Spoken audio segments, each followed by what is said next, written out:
शेतकरी मित्रांनो, बरेच शेतकरी विचारतात की पेरूची शेती करावी का नको आणि कोणती करावी. शेतकरी मित्रांनो, पेरूमध्ये बऱ्यापैकी पूर्वी ही सरदार व्हरायटी चालायची, त्यानंतर जी विलास आली, त्यानंतर व्हीएनआर आणि आता आपण तैवान ह्या बऱ्याच पिकं बघत असतो. आता माझ्या हातामध्ये आहे ह्या व्हीएनआर व्हरायटी आहे. आता व्हीएनआर आणि तैवानमध्ये काय फरक आहे शेतकरी मित्रांनो? व्हीएनआरचं एक रोप आपल्याला बऱ्यापैकी 200 रुपयाला मिळतं. तैवानचं एक रोप 25 रुपयापासून 50 रुपयाला मिळतं. व्हीएनआर हे कलमी रोप असतात शेतकरी मित्रांनो. तैवान हे गुट्टी कलम किंवा दाब कलम करून केलेले असतात. व्हीएनआरला वेटिंग जास्त आहे, 200 रुपये किंमत आहे.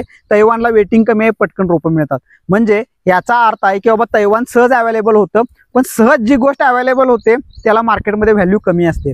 आज तैवानचं उत्पादन तुम्हाला जास्त मिळतं, पण व्हीएनआरचं उत्पादन लेट मिळतं, पण हळूहळू मिळतं. पण व्हीएनआरची जी क्वालिटी आहे ते एंड कस्टमर तुमच्या व्हीएनआरच्या क्वालिटीवर खूप फिदा आहे. माझं असं म्हणणं अजिबातच नाही आहे की बाबा आपण तैवान लावू शकत नाही. तैवान पण लावू शकतो, पण ज्यांना लंबी रेस का घोडामध्ये काम करायचं आहे, ज्यांना जास्त दिवस काम करायचं आहे, त्यांनी व्हीएनआर पीक निवडा. आणि ज्या शेतकऱ्यांना कमी दिवसामध्ये जास्त उत्पादन घ्यायचं आहे त्यांनी तैवान पीक निवडा.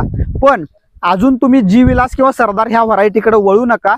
ज्या काही नवीन गोष्टी आहेत, नवीन पिकं आहेत, ह्याकडे आपण ऍक्सेप्ट करू शकतो आणि चांगलं उत्पादन घेऊ शकतो. व्हीएनआरचं 2-3 वर्षानंतर आपल्याला एकरी 20 टन निघू शकतं.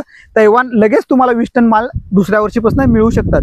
पण व्हीएनआर मार्केटमध्ये खूप चांगलं चालतं आणि क्वालिटी खूप चांगली मिळते, तर ह्याचा आपण अभ्यास करू शकतो.